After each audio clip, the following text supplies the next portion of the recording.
12 Best Korean MMORPGs. Some of the best Korean MMORPGs aren't popular outside of Korea, but that doesn't necessarily mean they are bad games. Culturally, Korean gamers have always been super competitive and don't shy away from the grind. Their games focus more on faction and PvP mechanics. So without further ado, let's look at some of the best Korean MMORPGs. Black Desert Online. Black Desert Online (BDO) is a popular MMORPG developed by Pearl Abyss and released in 2015. The game plays in a third-person perspective, allowing players to traverse the immersive world of BDO. The game offers many activities, including small stuff like fishing, farming, trading, etc., and larger-scale events like PvP siege or castle battles. BDO also uses a dynamic weather system that can affect the gameplay for all players by, say, introducing a storm. The game also features a night-day cycle. At night, NPCs leave their stores and offices to go homes. Enemies also drop more loot at night, making it a grind-friendly mechanic. It's very confusing to me how a game this polished has more popularity outside of Korea, but I guess that's all about the cultural difference. Lost Ark. Lost Ark is an MMORPG developed by Slimegate RPG. It's yet to be released, but the beta is available across various regions. The game boasts a RPG-style combat with an isometric top-down view and features a vibrant and beautiful world with heavy fantasy themes. Lost Ark has responsive action paired with allowing players to find their favorite form of combat in a unique three-part skill tree that allows players to invest points and customize their abilities freely. It's not all combat either, with the game featuring plenty of activities like crafting and joining guilds, among other social activities. Lost Ark is set to be the next big MMORPG to come from Korea. MapleStory. MapleStory is another popular MMORPG developed by Wizit and released in 2003, with the sequel releasing in 2015 with upgraded visuals and quality of life changes. The game is extremely popular, and the sequel improved a lot, even including a 3D world with blocky Minecraft-like aesthetics. Of course, like other Korean MMORPGs, the game has plenty of minigames, including a Battle Royale mode. The game is so famous that in 2007 MapleStory's first anime made its appearance. Aion. The Tower of Eternity. Aion is another popular MMORPG developed by NC Soft and released in 2008. It plays in the third-person perspective and offers its story in episodic bits released in updates. This game has a PvP mechanic like other Korean MMORPGs, but Aion takes it to the next level by rewarding the highest-ranked players with Abyss points, a currency used to buy the highest-tier equipment in the game. The game also emphasizes movement, allowing players to fly around the world to reach certain places otherwise inaccessible. Overall, Aion is a game that rewards exploration and combat prowess over anything else and is a symbol of the Korean gaming culture. Lineage. Lineage is an MMORPG franchise that perhaps popularized the genre in Korea. The first game released in 1998, and the sequel followed in 2003.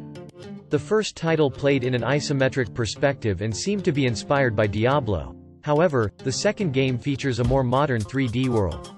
Like other Korean MMORPGs, the game allows PvP for players to gain additional XP and level up. The game otherwise plays like a traditional MMORPG, but what can you expect from a game that's now 2 decades old? The game has a mobile spin-off as well, released in 2016.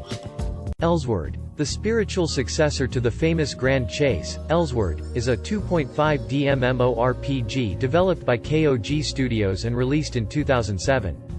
The game uses standard mouse and keyboard controls and plays like a retro beat-em-up with flashy visuals and a strong core gameplay loop. The game is a perfect mix of side-scrolling and beat-em-ups. There's even a massive list of upgrades to choose from and a special sparring area for PvPs that support up to 4v4 battles. Elsword is a great game to pick up, especially if you want a more action-oriented focus and don't mind the grind that comes with Elsword, or any Korean MMORPG, for that matter. Mabinogi. Mabinogi is one of those titles that refuse to play like a traditional MMORPG. Instead, it encourages more free-form gameplay.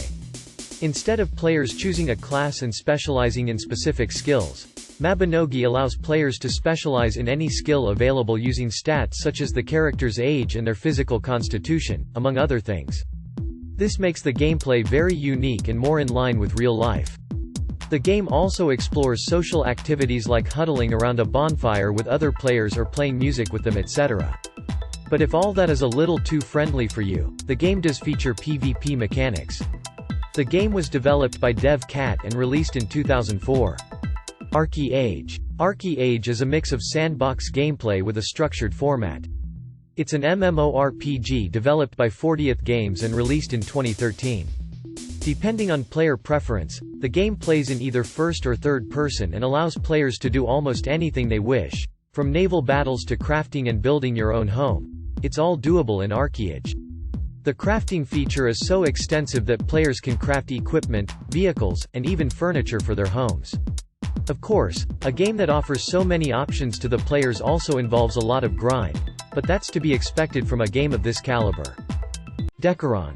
Dekaron is another MMORPG that emphasizes PvP over traditional MMORPG elements. It's developed by Nexon and released in 2007. The game majorly plays in third person, built on a 3D engine called Dekaron, and offers a realistic combat experience with physics playing a significant part. For example, the game considers the weight of the character and the strength of the blow they were hit with to calculate the knockback effect. It sounds cool in theory, but your mileage may vary, considering everything else is very standard for MMORPG. Vindictus. Vindictus is another title developed by DevCat, released in 2012. The game claims to be unlike any other MMORPG around, as players take control of a mercenary and engage in Devil May Cry-esque hack-and-slash combat. However, the game does look miles better than any other MMORPG when it comes to visuals and combat responsiveness. The game offers 16 different playable characters, each with their own set of skills and abilities, and boss fights reminiscent of Soul games with bosses taller than skyscrapers. Still, as they say, the bigger they are, the harder they fall. TalesRunner. TalesRunner is more of a racing game that uses the MMORPG format to introduce more gameplay mechanics. I am unsure how gamers feel about racing games with farming mechanics, but it's entirely possible if that's your thing. The game offers long tracks with up to 30 players competing against each other and other social activities such as farming, among various different minigames. It's one of those rare examples of Korean non-competitive online games, and if you want a more relaxed environment to play in, TalesRunner is for you. TERA. TERA is an MMORPG developed by Bluehole Inc. and released in 2017. The game features a RPG-like gameplay and plays in the third perspective. Like other MMOs, the game plays more or less grindy but features visually stunning graphics and a spectacular combat system. The game offers newer players plenty of hand-holding, even giving them free mounts for easy traversal and XP boosts, so the grind is a little more palatable. I can easily recommend this game to people who want a more action-focused experience without the tedious grinding aspects. Though that still exist, they are made easier by the constant gifts of XP boosters.